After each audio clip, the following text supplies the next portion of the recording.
Hello, everyone, and welcome back to another episode of Beyond Broke and Hungry. I am your host, Dara Sweat. And if this is your first time listening, I have been off and on the podcast world since 2020. We launched, I think, in March of 2020. And I used to have a partner, and her and I just decided that I'm going to keep running with it because I'm just super passionate about helping people live balanced, healthy lives while also being entrepreneurial and being super busy and trying to kind of do it all, but do it all in a way that makes sense and works for your lifestyle. So welcome back, or welcome to. I'm so glad you're here. Welcome to the BBH tribe. So last week I launched an episode after the first huge break of this year because of all the craziness. I kind of dove into what was going on and why I had to kind of step away from the podcast for a while.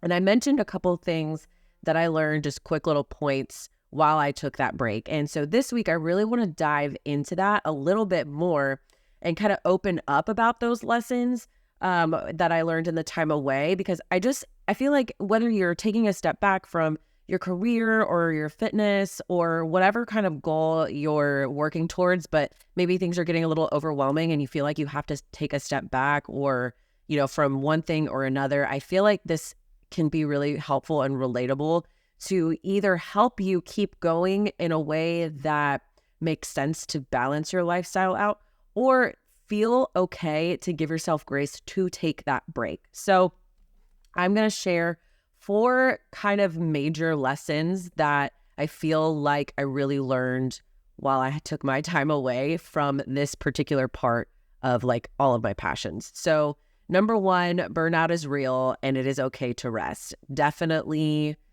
something that I have a really bad habit of going and really not allowing myself to take a break, because I feel like I have to do it all. I feel like I'm if I'm resting, then I'm not moving, then I'm not making moves. And that has been one of the hardest lessons for me pretty much my whole life, was that it's okay to rest, because whether you do it or not, like your body is going to find that time for you, and it's going to be at a time that's inconvenient. So showing yourself grace and letting yourself rest is really important.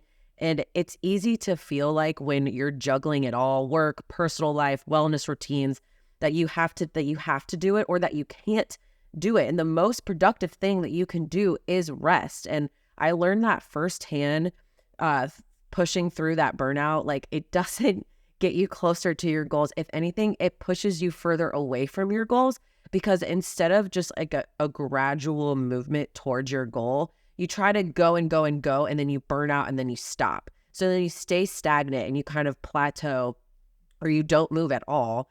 And then you're kind of asking yourself like, well, why am I not making any progress, or da da da da? And then you end up getting yourself way more stressed out than if you were to just say like, all right, like 1% better every day. That's like such a powerful thing. Like, let's just do this one thing this day, this one thing this day. Like, it's okay to give yourself permission to slow down and recharge. Rest is not a setback. It is a step forward. One of the things that kind of helped my mindset with this too is like, we want to make sure the house is clean. We want to get the chores done. We want to have a social life. We want to get the work done. What I have found for myself, I will be totally transparent, I am the worst at putting laundry away. I will wash it all day. I will do 17 loads of laundry, like washing it and then drying it.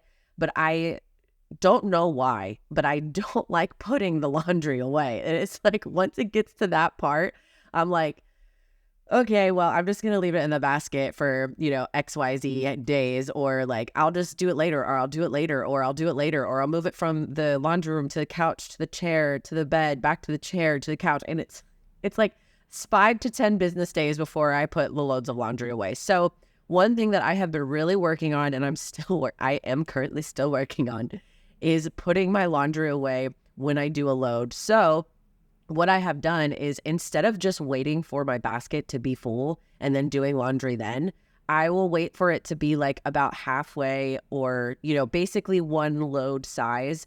And I will just put that in there, wash it, dry it, and then put it away. And another thing that's been really helpful, because I feel like a lot of people can relate to this too when you're doing some chores, any kind of chore. I feel like it doesn't have to be laundry, it could be anything. but I will literally set timers. Like, I will be like, this should only take me 20 minutes. And I'll be like, 20-minute timer, go. And then I make it like a goal, no phone, no distraction. If Doug's trying to talk to me, I'm like, I am busy trying to put laundry away. And next thing I know, I'll be like, oh, how much is left on the timer? And there'll be like 10 or 9 minutes left on the timer. So it didn't even take me 20 minutes to do. But it looks like this load is going to be like an hour long of me putting it away. And when I wait and wait and wait, like that does happen. But that has been really helpful to me. So let's say, you want to decorate for the fall season. Doug and I are about to go to our storage unit so that we could get some of my fall decorations. I'm so late to the season to do it, but refer back to my last episode as to why that was a thing. But my plan is we're going to go get it today. Check. That's going to be the checkbox of today of the decorating chore or task or whatever. Today is get the stuff. Tomorrow, I have already allotted time, and this is Friday by the time I'm recording it, so you guys will be hearing this on like Monday or Tuesday. But Friday, we're going to get our decor, my decor. It's not his. And then Saturday, I allotted about an hour for me to decorate, because while I decorate, I'll probably want to dust some stuff. I'll probably clean some stuff down. So I put like an hour on my calendar of, okay, I'm going to decorate. And then that box gets checked. And so it's, instead of trying to be like, I got to go to the storage unit and then I got to do all these decorating and I got to do it all at once, whatever, break it up. If it's something that makes sense to break things up, break it up. Doing the laundry, wash, dry, set a timer for 20 minutes, put it away. You want to get out some new decor? Step 1, get the decor. Put it in a corner nice and organized so you're ready when you're ready for it. And then maybe give it like 2 days later, then start putting it away. Because things like that, like, it makes you feel better not seeing laundry piling up in your laundry basket or in your laundry room or whatever. And it's just me and Doug, and we have like clothes and towels. So like, I understand like people that, are moms and have kids and, all this other stuff running around. Like, one of my girlfriends, she actually is who helped me with getting better at my laundry. She just says, we do the dishes every single day. I just do a load of laundry every day, and that helps things not be overwhelming. And it's just one little load at a time every single day. And that just, yes, I'm doing laundry all the time, but it's always getting done. And I always have fresh clothes for if she has a 2-year-old daughter and her husband and herself. So those are the kind of things that like have really been helpful in this time of being able to do that. So number 2 is honestly the most important and could have been number 1, but I just kind of wanted to start with like the rest thing because I think that's so important. But leaning into God's plan. I got a little emotional in the last podcast just because like God is just so prevalent in my life. And I do have friends that, don't believe, but they can like get down with like the message of God and what pastors have to say and stuff like that. And I totally respect that. But for me, it is truly God. Like, what I have just truly felt his presence. And when I talk about things, and when I actually, instead of just like, I got this mentality and being like, oh, I can just do all of this because like, I have to do it. I has to get done. Like, I have to do it. When you sit down to be like, okay, Lord, like, please help me through this. Or if you have to talk to somebody about something, like, Lord, please, reveal to me the best way to go about the situation and talk to somebody. I feel like I have like a trigger personality. So I'm really quick to get upset. I'm really quick to like fire back. That's just kind of the environment that I was raised in. So I've been really working on not doing that. So one thing that is really helpful to me has been like, okay, I feel I get hot. Like, that's like the best way that I could like really describe it. Okay, Lord, like, I feel hot about the situation right now. Like, I need to take a moment and just like talk to you and just like get it off my chest and like ask you for guidance in this particular situation. How is the best way to handle that? And I feel like that has been so helpful to me, even in like my finances, being like, okay, Lord, like, when I got let go from the other company I was working for the last 6 months, like, I got like a severance, which I'm super grateful for. So I've literally been like, okay, Lord, like, help me figure out the best way to handle my finances over the next couple of months while I've like been aggressively getting out of this debt. And like, I put myself on this plan with this income. So like, help me through that. And like, I took a moment, prayed about it, whatever. And then I figured out the solution. And that has been really, really helpful. So during my time of rest, like, I really did feel myself like leaning on God a lot, like more than normal. And I feel like we tend to do that, like, especially like no matter where you're at in your beliefs, I feel like we tend to reach for God or like beg God for things like while we're in route to getting them, or while we're going through like a sad or depressive thing instead of just like always being with him. So through that stressful season that I was in, I really leaned into him and then really are work in and like am like actively carrying out that type of relationship that I had with him now, because I felt how powerful it was. It was a humbling reminder that I do not have to carry the weight of everything on my own. Trusting God, trusting him, even when things feel uncertain, brought me peace and clarity that I desperately needed, because I felt like the world was caving in like at all times. So when life feels overwhelming, lean into God's plan. Surrendering to his plan can give you strength and comfort beyond what you can imagine. So I highly, highly recommend that. Number 3, you can't pour from an empty cup. You just can't. Like, you can't do it. So during my hiatus, I realized that I was trying to give too much to others, whether that is, multiple jobs, also trying to be friends. Thank God I was not in any bridesmaid situations while I was going through this, because that just would have been like super hard. So whether it was like my personal life or my business life, I was stretching out for others instead of taking care of myself. And as cliche as that sounds, like, you can't pour from an empty cup. So stepping back helped me realize that I needed to prioritize my own well-being and fill up my cup so that I could show up better for y'all and give you these kinds of takeaways for those moments. And I feel like sometimes in these kind of situations, like, I feel like when you feel like you're being pulled back, or you're taking steps back from something, or you feel like you take 5 steps forward and then get pushed like 10 steps back or whatever, I try to look at that as a slingshot. Like, I have been put in a slingshot, and yes, you get pulled back when you're in a slingshot, but that gives you an opportunity to, boom, go forward and catapult yourself even further than if you were to just like stay stagnant or not move, and maybe even bring you further than you thought that you could go, because you were trying to go one way and then like taking a step back to get yourself situated and what's the word? Oh, I can't think of what the word is. Getting yourself set up to be catapulted forward. Like, I like to always think about my setbacks being a slingshot instead of like something negative. This goes without saying, but like, self-care isn't selfish.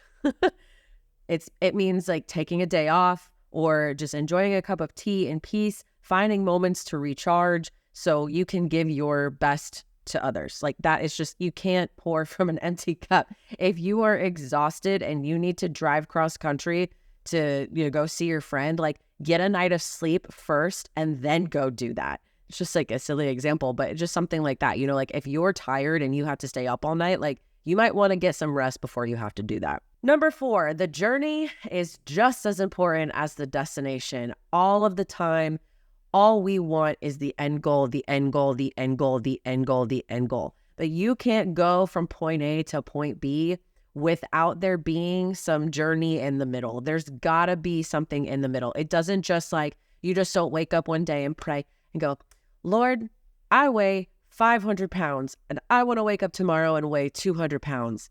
And you wake up and you're magically 300 pounds lighter. That's not how it works. The journey is just as important as the destination.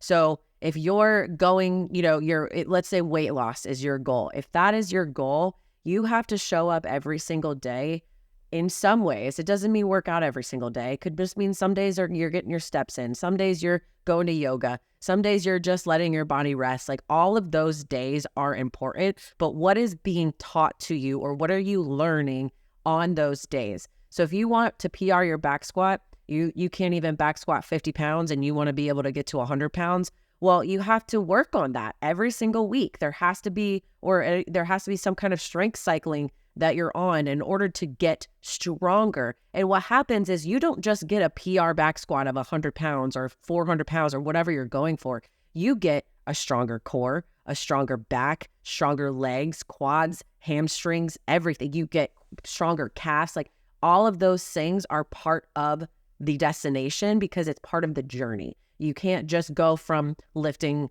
a low number to a high number. So yeah, that's what you want, but there's so much more that's happening in between. And then like as far as like losing weight and dieting, like what you're learning along the way is how to make mindful choices, how to portion your food correctly, how to make sure that you kind of eliminate as much sugar as possible or stay away from inflammatory foods. Your body starts to be able to react to some things that you're eating. And you're like, hey, you know what? I haven't eaten that in a while.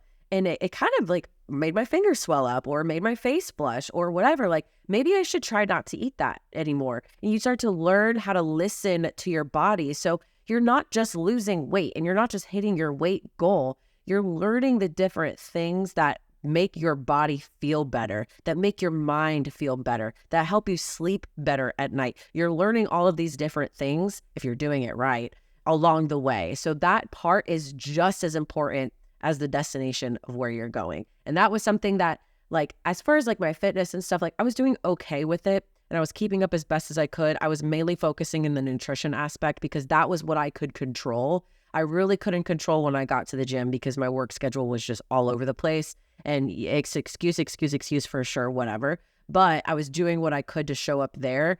So I did extra in where I could. And where I could show up mostly was the kitchen, because I did make Sundays like the day where I was kind of like, okay, I don't really want to do anything on Sunday. That's the one day that I gave myself.